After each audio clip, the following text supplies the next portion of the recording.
Posted by you, Unfiltered Zombie. 2 hours ago, friendship ended over Rick and Morty nonfiction. I had a friend until 2021. Let's call him Nick. Nick was a troubled guy. Clearly he needed a therapist, but he believed that he was too intelligent for one. He was my friend from 2013 and we met on a COD lobby. Funnily enough, Nick was a guy who'd get mad over pretty much nothing. If he deemed anything idiotic, he'd immediately start berating it, whoever it was that provoked him. For a long time, me and my small group of friends at the time believed this to all be irony and him just being funny. Nope, not in the slightest. Whenever he'd cool off, he'd make a joke out of it, but it was always something off topic. FF to 2018, and he tried to slide me some nudes from this one girl he found on Instagram, and at the time I had no clue that she was 15. I found out, and I immediately annexed him and told him to get help. From 2018 he was gone until early 2020, where he swore up and down that he was a changed man and went to therapy like I told him. Biggest mistake I've ever made was believing him for this. For the first few months he was actually pretty chill, and me and my group genuinely thought that he had changed. Alas, this was an illusion. After a while of shooting the shit, he told me that while he was away he became a fan of Rick and Morty. Before he left, we'd always had a running joke about that one copy pasta of the whole high IQ to understand Rick and Morty thing. I really didn't care that he liked it, but every time I'd try to make that joke, he'd get overly upset and angry towards me and always tried to say that I was out to make fun of him. Few months pass and he started to get heavy into LSD usage. I warned him not to do this by any means, and an old part of him started to poke out, calling me stupid and retarded for saying it was a bad idea. He said that LSD is just a chemical and all it does is change your head for a while. I had no choice just to let him do it. FF to the start of 2021, he started to get volatile. Our group usually talks about our taste in media often. YouTubers, anime, TV, games, etc. And Nick constantly kept trying to put his favorite stuff on a pedestal, meanwhile calling all our favorites as for dullards and children. I really didn't care. I thought we were still shootin' the shit, and I retorted with about R&M and he went apeshit, calling me a low IQ trailer park hillbilly. I genuinely thought that was funny and started laughing. He proceeded to make it serious and started to make personal statements towards everyone about their intelligence. Even brought up my house fire a few months prior, calling me a troglodyte for not getting a job ASAP after the fire, stating even Jews after the Holocaust found work after getting out of their camps. At this point we had enough. We told him that he needs to calm the fuck down because we were just chatting and joking around prior to his rant. He proceeded to play the victim card and unironically blaming his higher intelligence for seeing the truth in people. I tried to calm him down, but he exploded on me, explaining how I was a terrible friend and human being. After that day, we never seen or heard from him again. Wild ass story. Glad he's gone. Posted by you, Odd Sheepherder 94941. 1 day ago, a story of sadness and hope. Story related. This story was created partly by me and AI. I don't have any experience making stories. I just wanted to post it somewhere. It has flaws and it could be more detailed for sure. This is a story about sadness and hope, a story about despair and happiness, and a story about love and death. A story of great sorrow and tragedy, yet one that tells of hope and love. It is a story about two lonely souls who find meaning and happiness in one another. They both learned how to be strong while depending on one another. While their lives were full of sadness, they found a friend who they could rely on to help heal one another's suffering. This is a shortened version of the full story, or a summary you may call. In this story, the pair are two lonely souls who find one another in their despair, and soon learn that they can come together and comfort one another, helping one another heal from their sadness. This makes the pair realize that there is much more in life to live for. and that there is much more for them than just a sad and tragedy-filled life. It is a story about two lonely, sad people, who both find meaning and love in one another. It starts with a man called Leon who wanted to take the jewel, in order to wish for his wish of death. However, he finds himself paired with a king, known as Saber, who is so much more than he expected. He finds that she is not only a heroic spirit like himself, but he begins to learn how her story is so much more than he could have expected from simply knowing the name. The pair meet, and begin to talk, and learn that they are both sad individuals. Both have lost everyone they once loved, both have lost their families, both have lost the world that they once knew. They begin to speak about what has happened. They begin to open up to each other. They begin to comfort each other, telling one another that their sadness is not to be ignored. The pair both begin to cry and hug each other, and tell each other that they are not alone. They continue like this for a while, until they realize that they are both close to one another. At that point, Leon's attempts to wish for the jewel, so that they can both perish together. This is the point where Saber realizes that she cannot simply let Leon make this wish, for they are both far too young, and far too close, to die in such a manner. At this point in their story, they are both still young, and have so much more in front of them.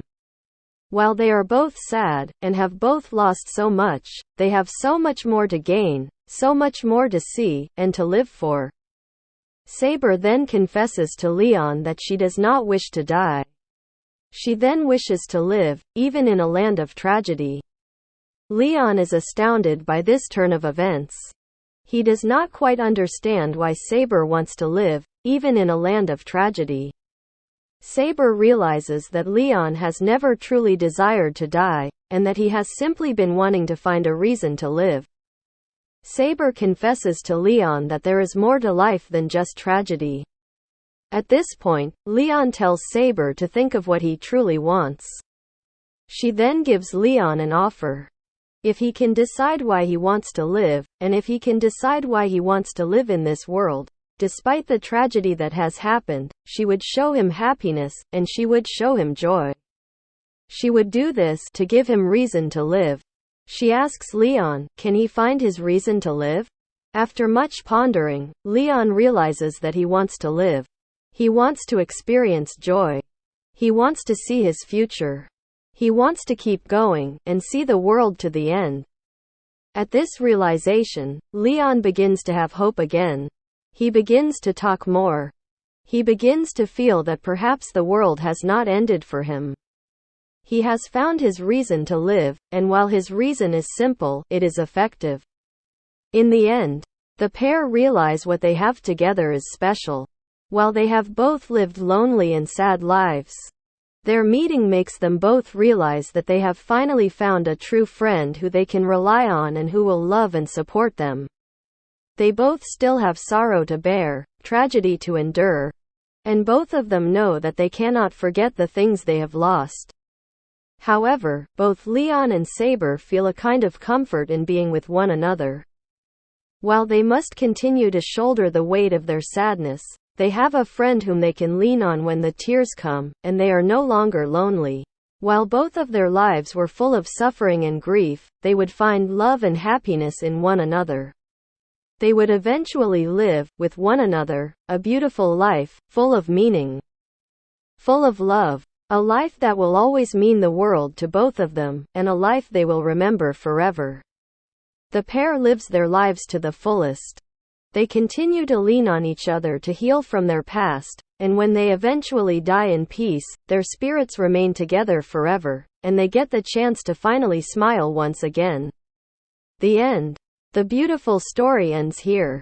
Saber and Leon formed a friendship that transcended all others. Even after they passed from this world, their spirits remained together always. They will forever be with one another. I think that the story was very touching, and that it gave off a strong sense of hope, even in the midst of tragedy. And this is exactly what I'm trying to convey in this story. That while the world may seem dark right now, there is still hope for the future. That even if the person next to you seems to have had everything taken from them, that doesn't mean that they are truly alone or without reason to keep living. My goal is to make sure that everyone I encounter feels that way, whether they're aware of it or not. Also, I'd like to thank all of you for reading this. I hope that my story has made some sort of impact on at least one of you. Thank you. Evo.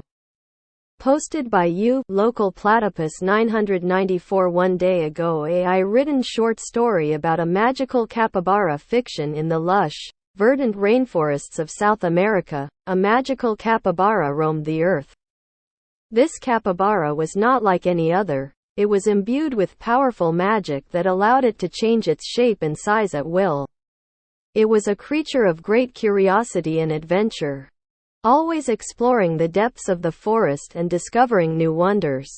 One day, the capybara came across a group of animals that were in great distress. The animals explained that their home, a nearby pond, was in danger of drying up due to a prolonged drought. They begged the capybara for help, and without hesitation, the capybara knew what it had to do.